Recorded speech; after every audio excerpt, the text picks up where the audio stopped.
Hello my friends and welcome, my name is Dennis and this is the latest update from Ukraine. Let's start from the military map review as always. So here we have the report from the AMK mapping. I shared the origins of those sources, those analytics who analyzed the media coming from the front lines. And here we have the good news. The Ukrainian army is pushing the Russian forces in the Toretsk city, so there were two of the successful counter-strikes done by Ukraine.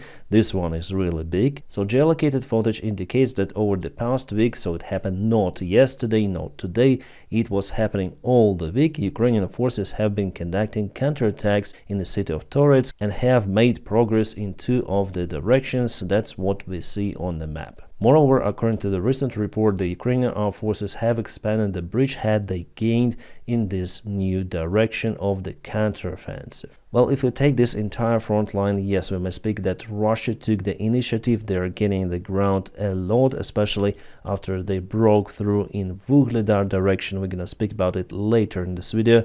But Ukraine still has some sort of the small counteroffensive actions and still tries to, well, I call this term, actively defend the territory. Well, about this update, I'm still waiting for the final confirmation from the analytics. It was told by some of the sources that definitely Ukraine is expanding this bridgehead. So what Russians did here, they went to this residential area. However, they were not able to establish the robust supply lines and to secure the perimeter fully. That's why Ukraine managed to break through. But still, it will be harder for Ukraine to kick Russians out from this local forest, especially if they still control those two hills, the elevation that helps them for surveillance. So they don't need actually to use their drones.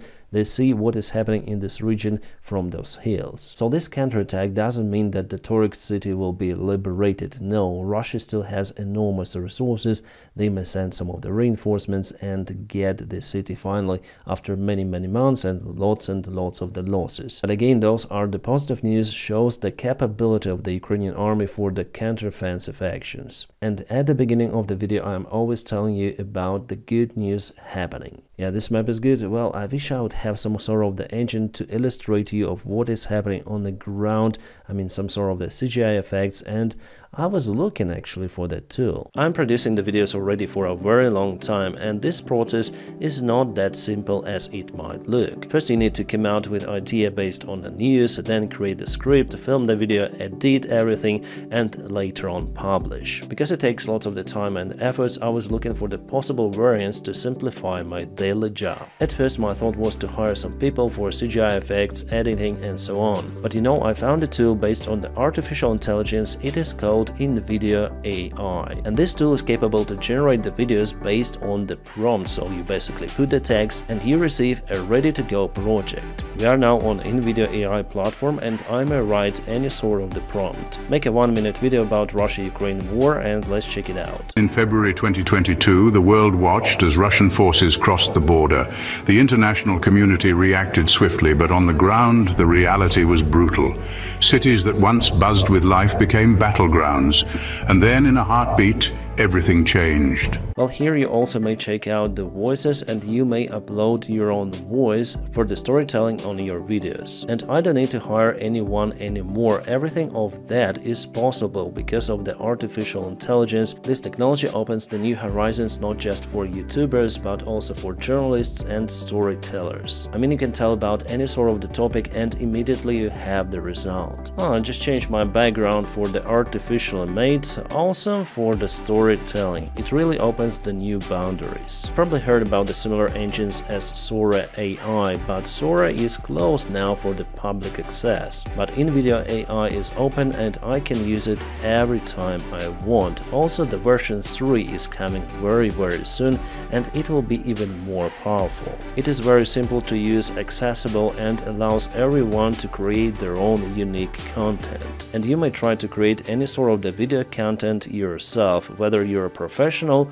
or a beginner. You can try it out with the current version even for free using my personal link in the video description just below.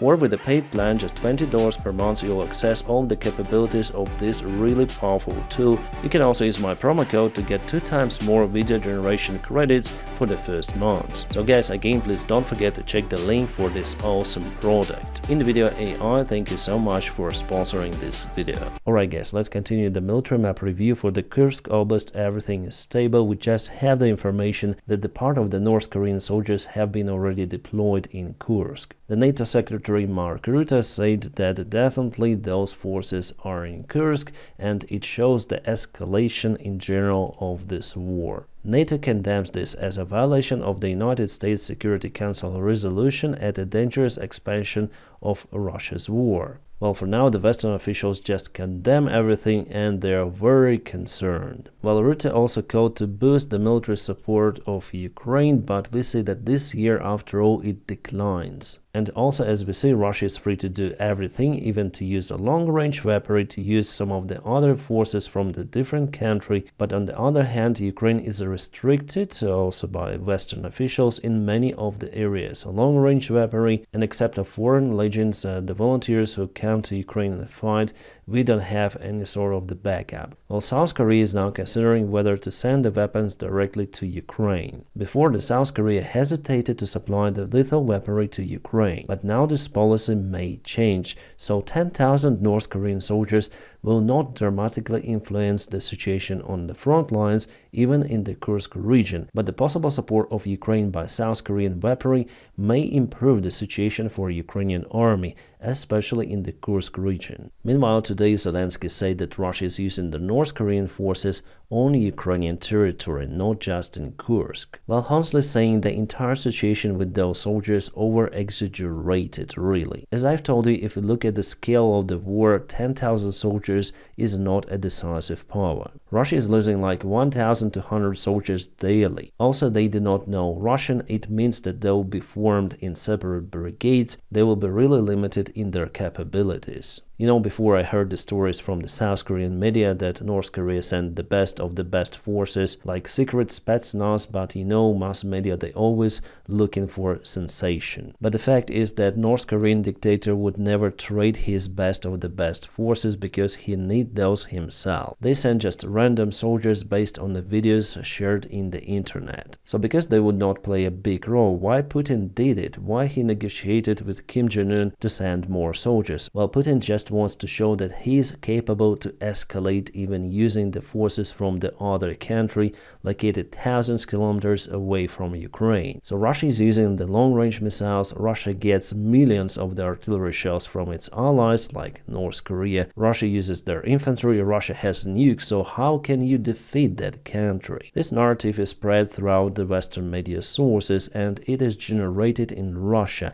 So this is like the Russian propaganda orchestra. It plays to show the Western officials and politicians that it's better to give up the support of Ukraine because it will not help after all. But in fact, Ukraine needs more support to withstand against the Russian army. That's it. I also heard the opinion that Ukraine should be more proactive to act on the Russian territory. I mean, not just with the Kursk operation, but with lots of the sabotage strikes on the Russian military facilities, plus their factories and production, so to make the life inside Russia kind of hard, especially for the Russian military. But from what I see, Ukraine is not going to that direction. Mostly Ukraine is concentrated on the drone strikes, but the capabilities of the drone strikes are quite limited. The other solution could be to use the long-range weaponry given by the Western allies, but they do not permit Ukraine to do so. The only organization in Ukraine that works in that field is the Ukrainian military intelligence GUR. They have their own agents and spies in Russia. Sometimes we see how Russian helicopters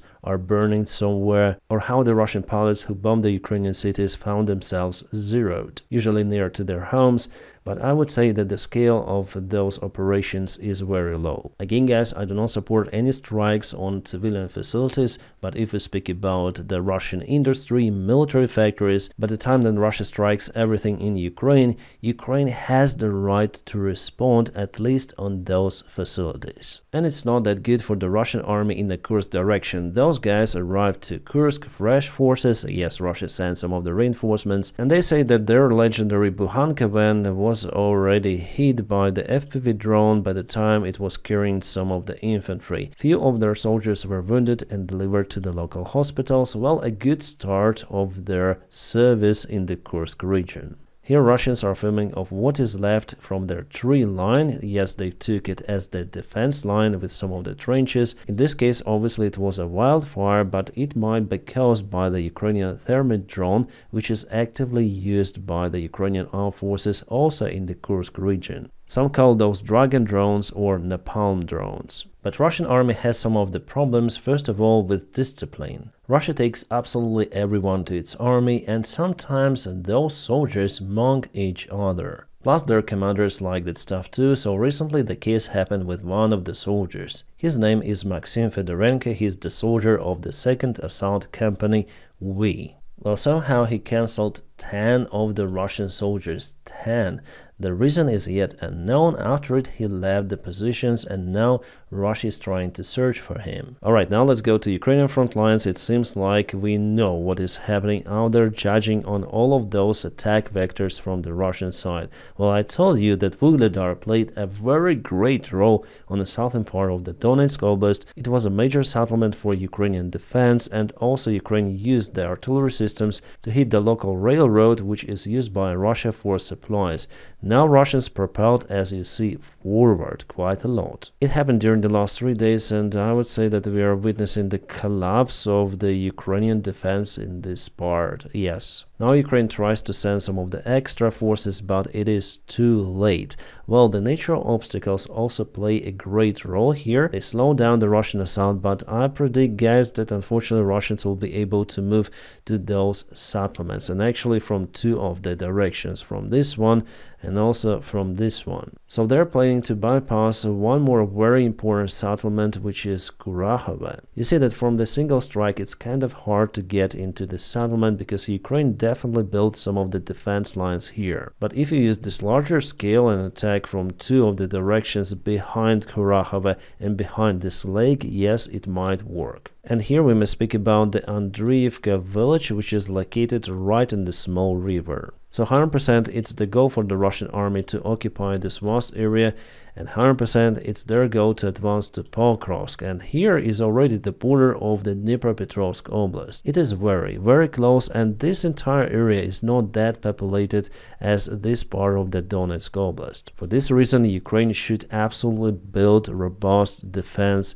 over here right now, but so far it is not happening. Well, I would say more. You see those cones gathered in a single place? Yes, those cones were delivered to Mirnograd, which is the neighboring town with Pokrovsk, and someone just put them in a square and they're not in use. So here is Mirnograd, this is Pokrovsk, and those cones are just lying here. They should have been used somewhere here, but now it's too late to use them. The gray area, as you may see, is already expanded to Mirnograd. As you may see, there is also a significant advancement of the Russian army in Selidova. I expect that this week we're gonna see this picture. Unfortunately, because now the fight is ongoing in the western outskirts. A little to the south, Russia propelled forward from Turkina village, and according to the latest data, they occupied this village of Girnik. Yes, the deep state military map confirmed that information as well, so the only village which is still under Ukrainian control is Kurakhivka, well, the part of Zarana village as well, but it is fully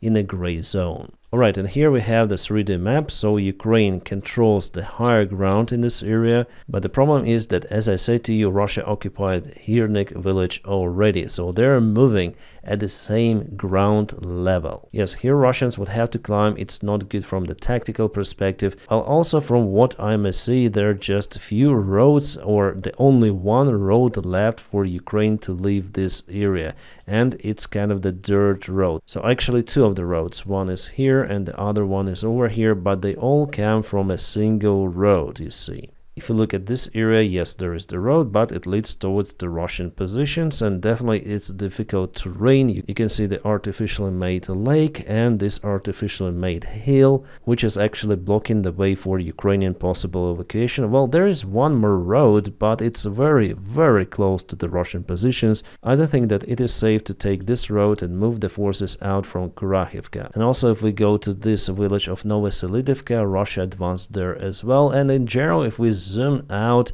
you may see the advancement of the Russian army in many of the directions. It happened just for the 24 hours, so I may say again about the next breakthrough of the Russian army in the eastern front lines. Yes, the last months everything was more or less stable. Russians took the ground, but not as it is right now. This update is not good for Ukrainian side. You may say that, Dennis, you see that Ukraine is big, you have lots of the territories, lots of the settlements. Yes, I also felt in that sort of the thinking that, okay, Ukrainian territory is big, Russia is struggling, getting more ground. So it is not critical even right now, but after all, my friends, it is more concerning than I expected. Yes, if we speak about the territories only and the recent Russian success, recent I mean for the last couple of years, they definitely gained not a lot of the ground, again compared to the rest of the Ukraine. But if we speak about humans, soldiers, the Ukrainian army and the Russian one are mostly fighting over here.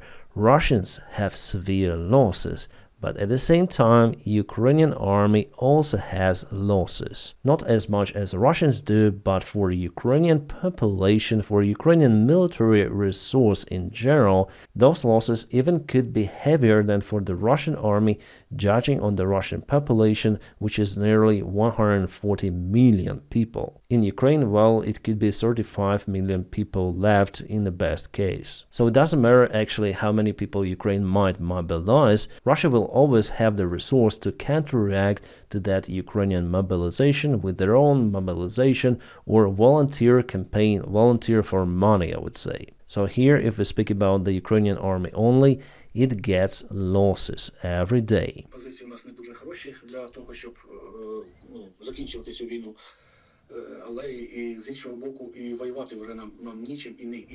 The general of Ukrainian army, Marchenko, speaks about the current situation for Ukraine. So from the one hand, Ukraine cannot go on the peace agreements with Russia because Russia actually wants Zaporizhia, Donetsk and Kherson Oblast. Luhansk Oblast they almost occupied fully. So Ukraine just cannot give their territories as the present to Russia, and it is the demand for Russia to start negotiations with Ukraine. Plus, no one would guarantee the security for Ukraine, so it will lead to one more big war. But Ukrainian General Marchenko also told the other part of the story that Ukraine is definitely out of the armament, out of the resources, the tools to fight also. And without the army, which Ukraine is losing in the east and also, by the way, in the Kursk operation, Ukraine will not be able to protect the rest of the Ukraine. You know, guys, here I am honest with you. I speak with my friends in Ukraine and no one tells me anymore about the borders of 1991, some sort of the counteroffensive operations of Ukraine.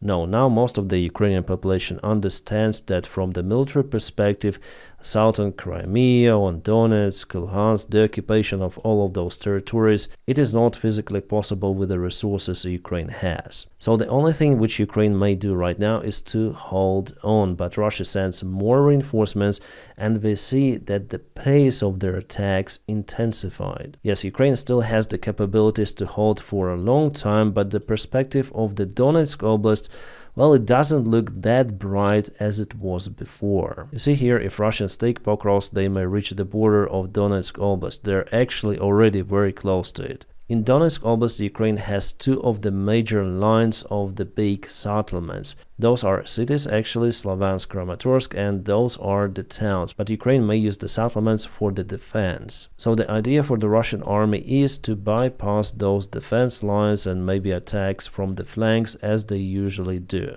Some sort of the straightforward attack and maybe one or two from the sides. That's what I think is the plan for them in Kramatorsk and Slavansk, to attack those settlements.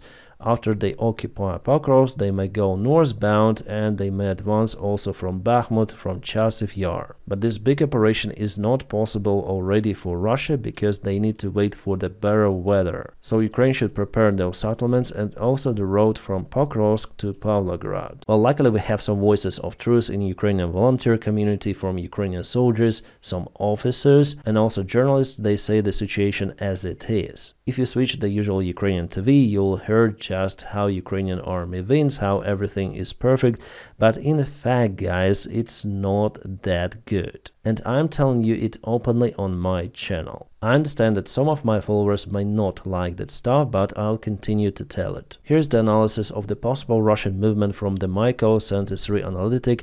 As you see, as I told you, Russia is going to close the collapse. Well, I don't think that they will be successful this year even with this limited operation. What concerns me that Ukraine has just few of the defense lines in this region. And as you can probably see on the northern side, Russia already occupied those defense lines, so they are not that robust as Russia built on the south of Ukraine or as Russia built in Surovikin lines. Yeah, this map is published by Bild, but it is based, as they say, on the German officials. The officials in German military, it's better to say. So they say that the plan for the Russian army is to occupy this amber area till the end of this year.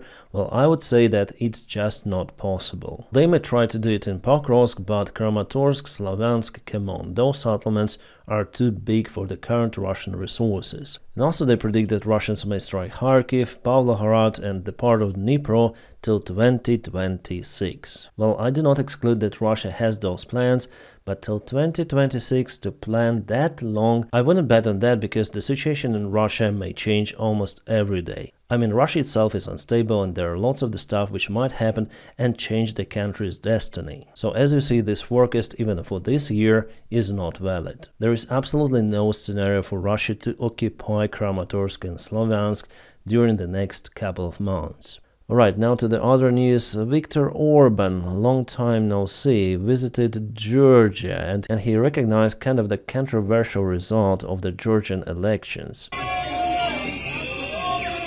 As you can see, Georgians are not happy to see him. Orban, as usual, supports dictators. He is Putin's and Chinese puppet in Europe. It is understandable for everyone. And Russia wants to make Georgia as one more puppet, but people went on protests. Unfortunately, those kind of the protests do not really matter any longer. If you walk the streets with the flags, you will not change the situation. The government, the pro-Russian government, which did everything to fake the votes and stay in power, will continue to do so. So there is no other way for Georgians to get rid of their current pro-Russian government other than to start something that was in Ukraine in 2014. So people gathered on the streets with the flags, they marched, and in the evening they went home. No tents, no generators, nothing to stay there for a very long time.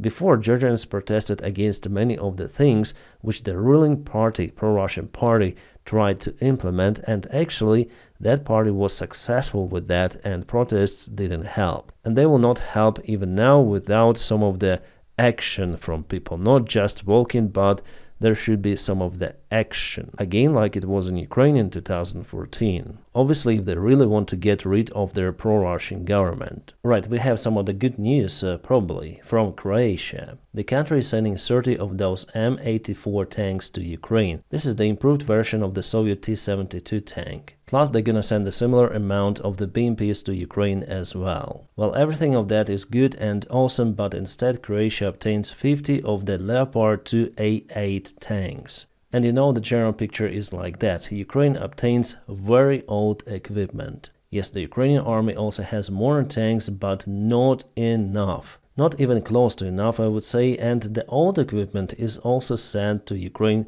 with delays and not in a good shape. There was the big number of the Leopard 1 tanks which Ukraine cancelled because they needed repairs. Well, hopefully Croatia maintained its vehicles ready and they will be sent directly to fight. Guys, it may look like I am complaining, but in general, if we want Ukraine to win, we should provide the best equipment to Ukrainian army. I'm always like for the truth. If politicians are saying we are always for Ukraine, we'll support Ukraine no matter what, but at the same time they're not sending the equipment or they send kind of the outdated one, it is called hypocrisy. By the way, it's not about Croatia. It's a small country, it's not a decisive power, and we're really happy that Croatia sends its tanks and armored vehicles to Ukraine. Our tankists already know how to operate with those vehicles, but the countries with much bigger economies, why they're not sending their tanks to Ukraine? Armored vehicles, aviation, all of the tools, why we see the decline in the military support. I would like to see this type of the contract also for Ukraine. 50 Leopard 2A8, 50 of the really capable tanks.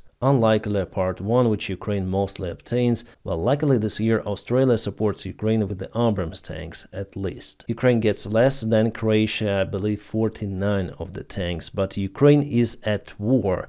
Croatia, no.